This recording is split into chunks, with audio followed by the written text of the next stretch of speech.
जिहार्क नेत्र भ्रगटी कुटीर, मेरे कटकटाते दांत लपलपाती जिह्वा, रक्त वर्ण के नेत्र लाल। प्रहलाद, इस दृश्य को देखकर तुम्हें डर नहीं लग रहा? डर नहीं लग रहा?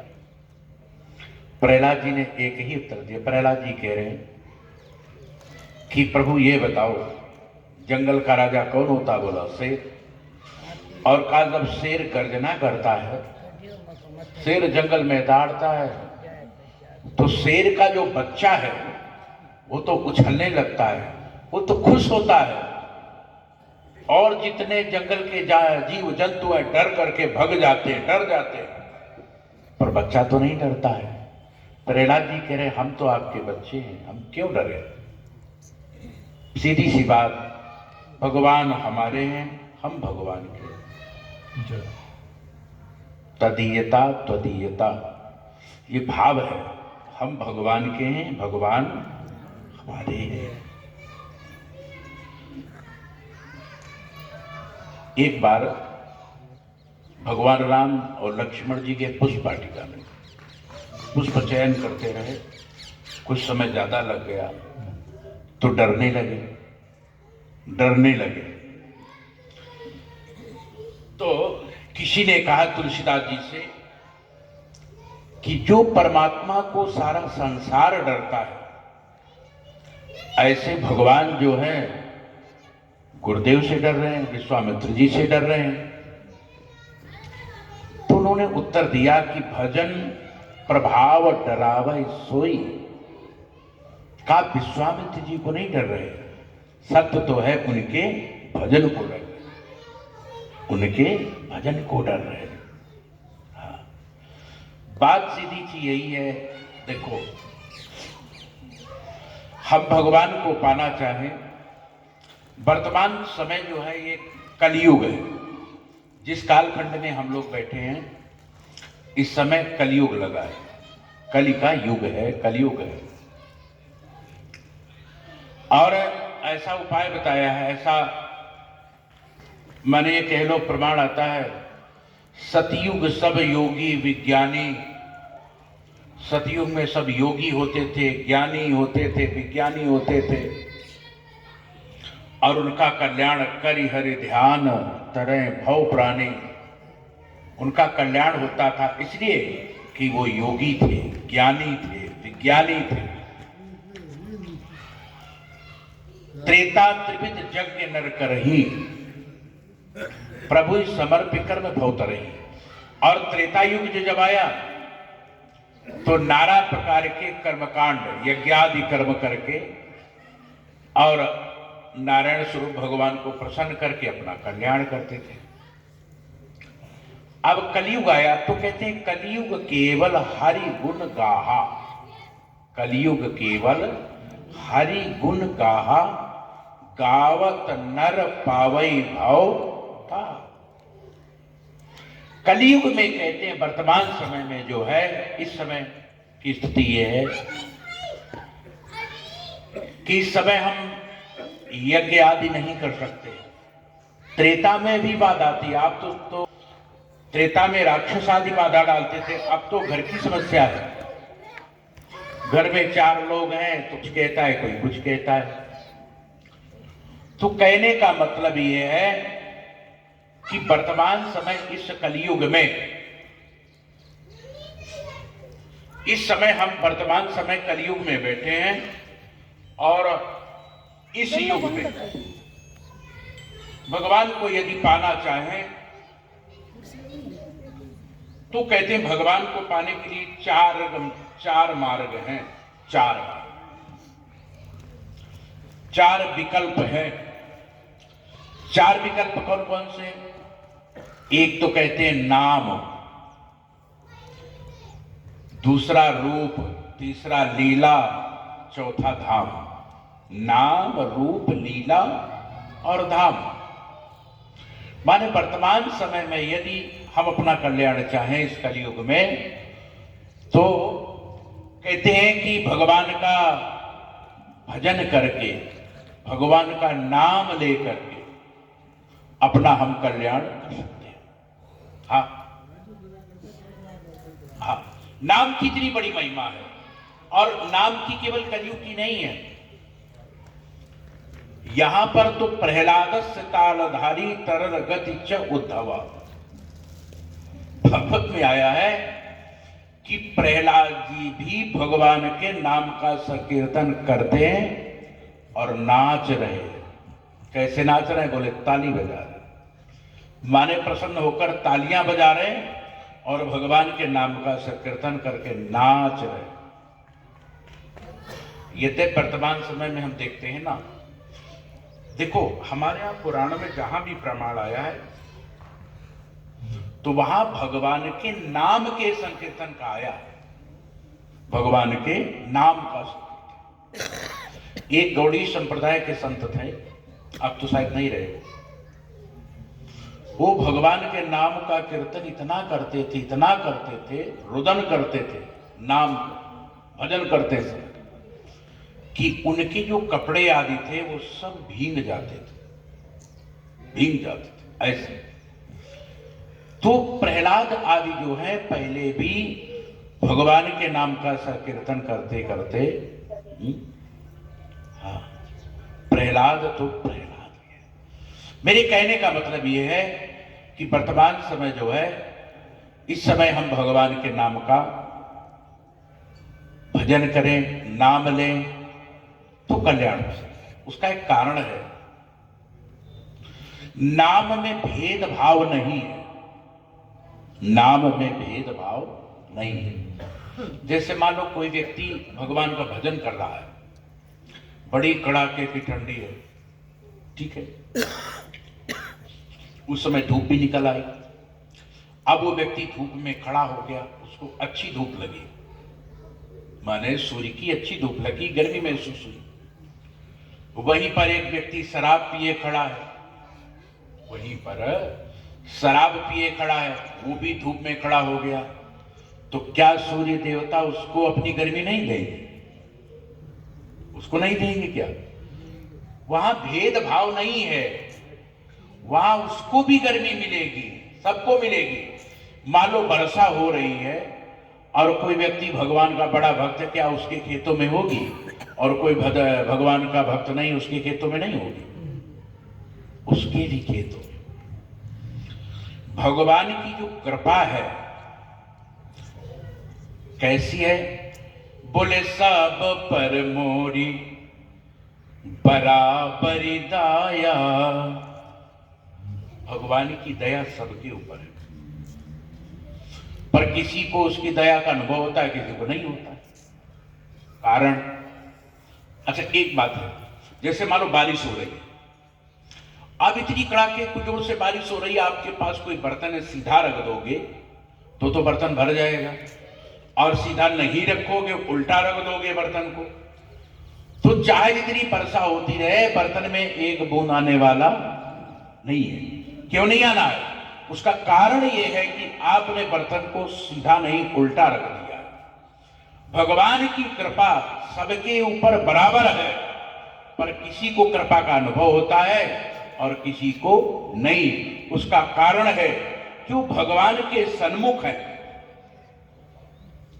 उनको तो हो रहा है कृपा का, लेकिन भगवान से जो विमुख है उनको कृपा का अनुभव नहीं होगा। जो विमुख है, विमुख है। तो मेरे कहने का मतलब, देखो ये संत सम्मेलन होता है, सत्संग होता है, कथाएं होती है, भजन कीर्तन आदि होता है, इन सबका संदेश ही यही है, इन सबका उद्देश्य ही यही है। क्या यही है? एक का नहीं, सबका है। क्या उद्देश्य है? कि सब कर मत खगनायक एहा, करिए राम पद पंकज नेहा। हम लोग संसार में आए हैं और संसार में आने का कारण ही यही है, अकारण नहीं, कारण है। अच्छा एक बात बताएं, जैसे मान लो यहां आपसे कोई पूछे कि भाई यहां क्यों आए हो, तो आप कह दोगे इसलिए आए कि यहां सत्संग हो रहा है।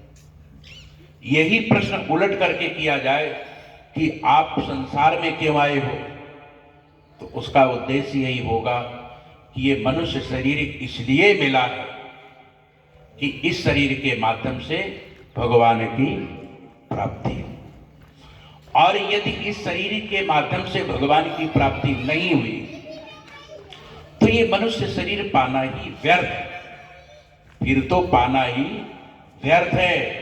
इसीलिए कहीं पर तो इस शरीर को कहते हैं पंच रचित यति अधम शरीरा, कहते हैं शरीर बड़ा अधम है और इस शरीर का लालन पालन करने वाला मूर्ख है, अविवेकी है, ज्ञानी नहीं है। वो बोले क्यों नहीं है? वो इसलिए नहीं है कि शरीर को पाकर के इसको सजाता संवारता रहता है, लेकिन जो इसका उद्देश्य है शरीर पाने का वो नहीं कर रहा। इसलिए लक्ष्मण जी भगवान की सेवा कर रहे थे वन में, तो किसी ने पूछा क्या बात है, कैसे लक्ष्मण जी कैसे सेवा कर रहे हैं? तो तुलसीदास ने बड़ी सुंदर उपमा दिया, बोले सेवई लखन, सेवई लखन अब सिय रघुबीर, जिमि अविवेकी पुरुष शरीर। कहते जैसे अज्ञानी लोग अपने शरीर को संवारते सजाते रहते, बोले लक्ष्मण जी ऐसे संवार रहे, ऐसे संवार रहे। हाँ, तो अर्थ तो यही है कि शरीर से मनुष्य योनि से या शरीर पाने के बाद में हमने भजन नहीं किया, भगवान की प्राप्ति नहीं की, तो ये शरीर अधम है। और यदि ये शरीर से भगवान का भजन किया तो ये शरीर अधम नहीं है, ये तो धन्य है, ये शरीर धन्य है। इसीलिए कई बार लोग है ना संत महापुरुषों से कहते महाराज आपकी तबीयत ठीक रहे, हे भगवान क्यों? कहते हैं आपकी संसार को जरूरत बहुत है, अभी बड़ी जरूरत है। कहते हैं आपका शरीर सुरक्षित रहे। हाँ, इसीलिए काकभूषण जी से पूछा गया कि आपने शरीर प्राप्त किया है कौवे का, तो एक बात बताओ, ये शरीर तो बड़ा अदम है, इसका त्याग कर दो। बोले तजऊ न तन बिनु इच्छा बरना, तजऊ न तन निज इच्छा मरना, अतन बिन वेद भजन नहीं बरना, ताते मोई ममता अधिकारी, क्योंकि यही तनु राम भगति में पाई। बोले इसलिए शरीर का त्याग नहीं कर रहा हूं, कहा इस शरीर से भगवान की भक्ति मिली है, भजन हो रहा है। भले शरीर कौवे का हो, भले शरीर अदम हो, लेकिन इस शरीर से भगवान की प्राप्ति हो रही है, इसलिए शरीर का त्याग नहीं कर रहे। तो मैं आपके सामने यही चर्चा करता था कि चाहे सत्संग हो, संतों का प्रवचन हो, चाहे ये हमारे जो बड़े बड़े संगीतकार आ रहे हैं, बड़े बड़े संगीतकार आए, और ये संगीतकार क्या करते हैं, संगीत के माध्यम से, भजन के माध्यम से ये भी तो भगवान की याद दिला रहे हैं। क्यों भाई, ये भी तो याद दिला रहे हैं भगवान की, क्यों नहीं दिला रहे? बोलो।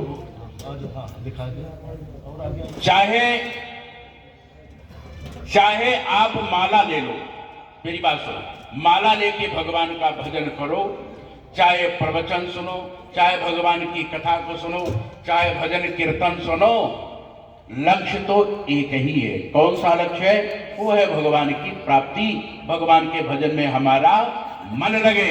इसलिए कबीरदास जी से पूछा गया एक बार, कहा ये गया कि हमें गंगा में स्नान करना है।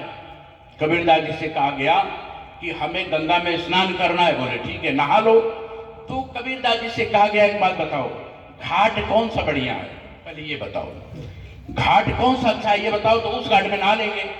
तो कबीरदास जी ने कहा गंगा घाट चाहे भले अनेक हो, घाट चाहे भले अनेक हो, लेकिन गंगा तो एक है। घाट तो अनेक है पर गंगा तो एक है, एक है। कि गंगा एक घाट बहुतेरे, कहत कबीर यह बात कर फेरे। गंगा एक घाट बहुतेरे, कबीरदास जी ने कहा गंगा तो एक ही है लेकिन घाट अनेक है। चाहे जिस घाट से नहाओ, लेकिन आपका उद्देश्य तो गंगा को आना है। इसलिए सत्संग हो रहा है, कुछ भी हो रहा है, हमारा उद्देश्य जो है केवल भगवान का भजन करना है। हमारा मन भगवान में कैसे लगे, तो ये लगाने का उद्देश्य है। एक केवल इतिहास, एक घटना को बता के बड़ी खुश रहूंगा, केवल एक बात। और हमारी विनती ये रहेगी कि उसमें ध्यान से सुनना। सत्य कथा है ये, कि ये सत्संग से मैं आपको एक बात दावे से कहता हूं, हम इतने समय से आपके यहां आ रहे हैं और ये बात आपको दावे से कहते हैं कि ये जो ज्ञान का बीज है, ये जो भक्ति का बीज है, ये किसी काल में नष्ट नहीं होता। कहीं ना कहीं तो संस्कार हमारे बने रहते हैं। तो याद रखना, ये भारत भूमि जो है ऋषि मुनियों की भूमि है। और याद रखोगे, सत्संग सुनोगे तो ये हमारे आपके कहीं ना कहीं संस्कार तो किसी न किसी के ऊपर बने रहेंगे। गांव में एक भक्त हो जाए, पूरे गांव का कल्याण कर देगा। लंका में एक विभीषण जी थे, सारी लंका का उद्धार करा दिया। मेरे कहने का मतलब ये है, एक सत्य घटना केवल बता रहा हूं, फिर वाणी को विश्राम दे रहा हूं, क्योंकि हमारे संगीतकार आदि आने वाले हैं। एक आइए, हाँ, घटना ये है, जरा ध्यान से सुनो। मैं पंजाब में रहता हूं, पंजाब में रहते हैं। तो एक बार की बात, यही सर्दी का समय था, जो अभी ठंडी है ना, ऐसे सर्दी का समय था। हम सैर करने जाया करते थे, सुबह शाम सैर करने। एक बार सैर करने जा रहे थे तो कुछ दूरी में एक ईंटें निकालने वाला भट्ठा था। भट्ठा जानते हो, ज्यादा ईंटें निकालते हैं ना मकान बनाने के लिए। तो ईंटें निकालने वाला भट्ठा था। और हमारे नारायण जी भी सुने इस घटना को। तो मैं जा रहा था तो एक मात्र 10 वर्ष की एक बच्ची थी, वो ईंटें निकाल रही थी और रामायण की बड़ी सुंदर चौपाइयां गा रही थी, बड़ी सुंदर गा रही थी। क्या गा रही थी, जरा सुनो।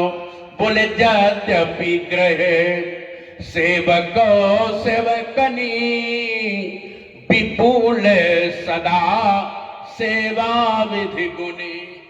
अब निज कर परिचर्चा करई, निज कर ग्रह परिचर्चा करई।